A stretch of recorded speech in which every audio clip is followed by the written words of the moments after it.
मैं तुम्हारे भाई से नहीं मिल सका। तुम हमेशा से सबसे ज्यादा नरम दिल थे जाहिद, इसलिए पहले तुमसे मुझे पहले बात करना मुनासिब लगा।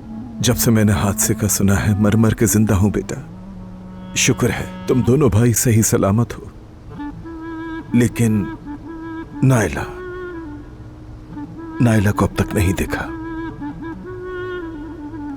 कहीं नाइला को कुछ हो तो नहीं क्या? वो बाहर पढ़ने गई है। और कुछ?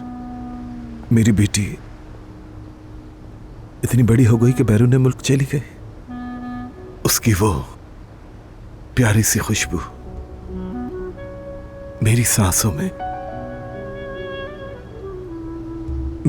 में बसी हुई है। खुशबू बसी हुई है उसकी, नाहिला की खुशबू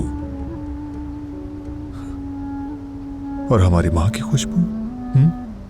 जाहिद, कितने साल गुजर गए हैं देखें। आपकी दाढ़ी सफेद हो गई है,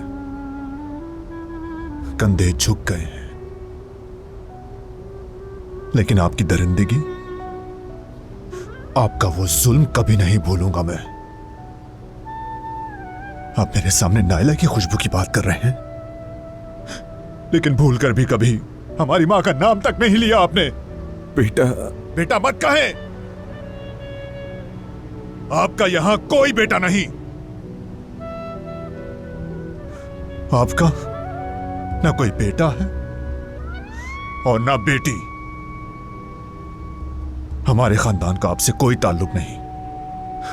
आपने मुझे सबसे कमजोर समझा, इसीलिए मेरे सामने आ गए। अगर आप अली के सामने आते तो वो आपको इतनी बातें भी ना करने देता।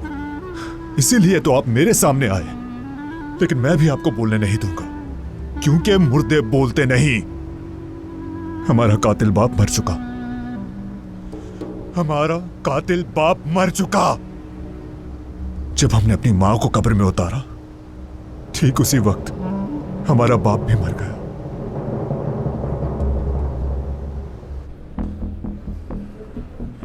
या अल्लाह, कितनी बेशर्म लड़की है। तौबा, एक दिन हुआ है अपने पागल शौहर को दफनाए हुए और अब बेशर्मी से तुम्हारे पीछे भाग रही है। अई, ये दोनों तो बिल्कुल ही एक जैसे हैं। अई, अल्लाह ही बचाए इन दोनों से। कैसा जबरदस्त सीन है। इन्हें देख रही हो ना? दुश्मन का दुश्मन भी दोस्त होता है, ये कहावत आज सच होती दिख गई। देखना, ये 2 दिन में फिर एक दूसरे से लड़ पड़ेंगी। मोहब्बत बदुआ बन गई।